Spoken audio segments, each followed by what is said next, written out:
boxing fans? This is Kenneth with SBM Boxing. Let's speak boxing. Big fights taking place this year. The year's going to end pretty good. You know, you have Robert Guerrero. He's going to take on Andre Berto. That's going to be an exciting fight. We have Timothy Bradley, Lamont Peterson too. That's going to be a pretty good fight. We also have Manny Pacquiao versus Marquez. We have Miguel Cotto taking on Austin Trout.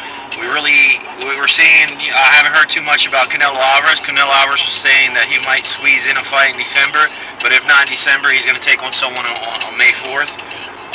Not too much as far as Mayweather is concerned, what's Mayweather, but all in all, Euclid Gamboa, I've really been looking into what's going on with Gamboa. Gamboa is one of my favorite fighters. Gamboa is a freaking beast, you know. So I really want to know what's going on with that. As far as Euclid Gamboa, you have Adrian Broner. Adrian Broner is taking on DeMarco. That's going to be a good fight as well. So it's all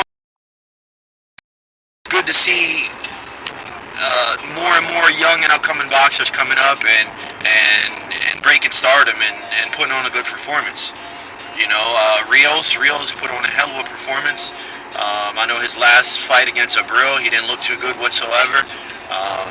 But he showed a better side of him, you know, and I'm excited in that weight division. See what he does in that weight division.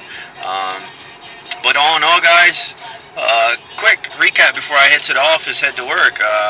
Miguel Cotto versus Austin Trout. I think Cotto's going to pull up that upset. I mean, that victory. Manny Pacquiao versus Marquez. I'm going for Manny Pacquiao. I think Manny Pacquiao might go ahead. And I know a lot of people say, you know, Marquez is hard to, knock out. Marquez is definitely hard to knock out. Marquez has that formula and has that style that gives Manny Pacquiao some problems. But I think Manny Pacquiao, he's going to dig deep. This is their fourth fight. They already fought each other 3 times. It seems, the more and more they fight, Marquez is getting closer and closer to pulling up that victory. So Pacquiao definitely has to do something different. I think him and Freddie Roach are going to go to the lab and figure. Time only tells, and actually, the thing that it tells me, Marquez hasn't, he's getting older.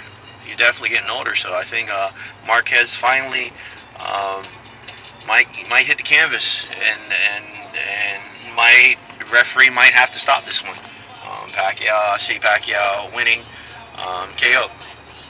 As far as Lamont Peterson, Timothy Bradley, I think Timothy Bradley's going to pull that off. Timothy Bradley against Manny Pacquiao, I felt like he lost that fight, but he looked really good. He definitely surprised me as far as his boxing ability, But I think hands down he lost that fight to Manny Pacquiao. But I think Lamont Peterson's a good fighter, but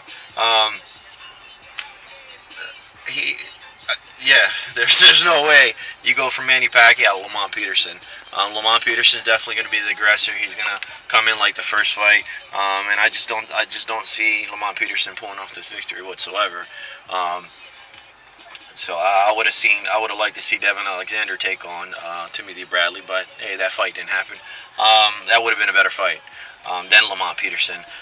Ricky Hatton's coming out of retirement. I think Ricky Hatton's going to pull off the victory. And he might go ahead and take on Paulie Malignaggi. Paulie already said it. Paulie said, he would like to take on Ricky Hatton again. Paulie actually lost that fight, and Paulie said he's a little disappointed of all fights. He's not too disappointed with the fight against Miguel Cotto. He knows hands down Miguel Cotto overpowered him. Miguel Cotto was just a better fighter all in all. But he's definitely disappointed on the Ricky Hatton defeat that he took. So I would like to see Ricky Hatton go ahead and come out victorious in this fight and take on Paulie Malignaggi. Who do I think is going to win? Andre Berto versus Robert Guerrero. Robert Guerrero is a great fighter. He had a hell of a fight, his last fight, but I think Andre Berto, nothing has changed. I looked into it a little bit, not too much with the drug testing. Not too much information's been revealed about that. Andre Berto came out and he said he was a little upset with the media. He was a little upset with his promotional teams and how they went about exposing the drug test. Just basically didn't give the fans any kind of explanation and let the fans go ahead and build up controversy, But he's been having a lot of great backing from his fans. He's been showing a lot of love, so he's excited about that. But he basically he said he's back. You know, he took a year off, but his speed's still there, his power's still there, and he's ready to fight today. So I definitely think Robert Guerrero's a hell of a fighter, but I think Robert Guerrero is going to meet his match, and Andre Berto's going to get back into the spotlight and take that fight. But guys, I'm sorry, Adrian Broner versus DeMarco. Adrian Broner, a lot of people are saying Adrian Broner hasn't been tested. A lot of people are saying that DeMarco might pull off this victory. Adrian Broner just talks a lot of shit. I got Adrian Broner winning this fight. I think Broner's going to completely dominate, and he's going to be a rude awakening to everyone. And he's definitely not, his skills are not to be reckoned with, and he's a hell of a fighter. I think Adrian Broner is going to be a beast. Him and Canelo Alvarez are actually going to be a beast. But, guys, this is Kenneth at SBM Boxing. I'm actually about to pull into the work. Subscribe, friend request. Let me know what you guys think about all them fights. Have a good one.